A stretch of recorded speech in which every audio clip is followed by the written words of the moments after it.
I'd always blended into the background, a quiet observer, content to be the unseen figure in the grand theater of life. But when Mark, a charismatic and confident newcomer, joined our office, everything changed. Mark was the life of the party, the center of attention, the one who could light up a room with his infectious smile and easygoing charm.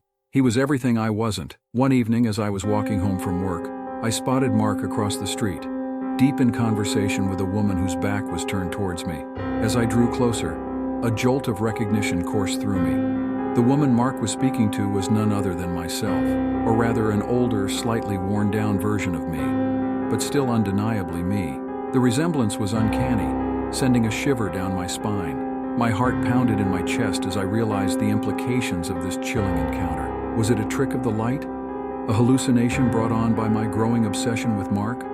Or was it something more sinister? I turned and fled, not daring to look back, my mind racing with the implications of what I had just seen. What had I just witnessed?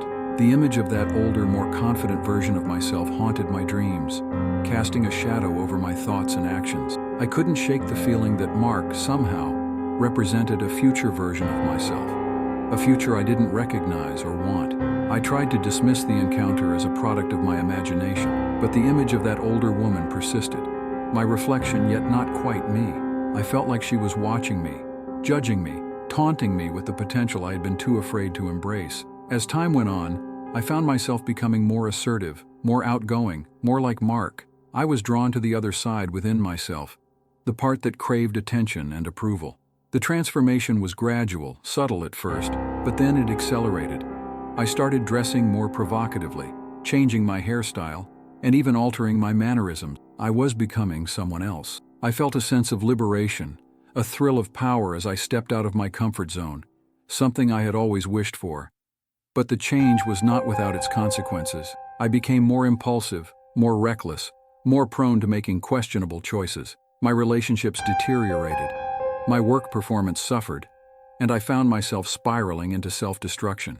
The darkness that I had embraced was consuming me, turning me into someone I no longer recognized. I reached a breaking point when I found myself standing at the edge of a dark alleyway, a knife glinting in my hand. The darkness within me was urging me to do something terrible, something that would forever change the course of my life. In that moment of crisis, I remembered the image of the worn-down version of myself. I saw the pain and regret in her eyes, the emptiness that had consumed her soul.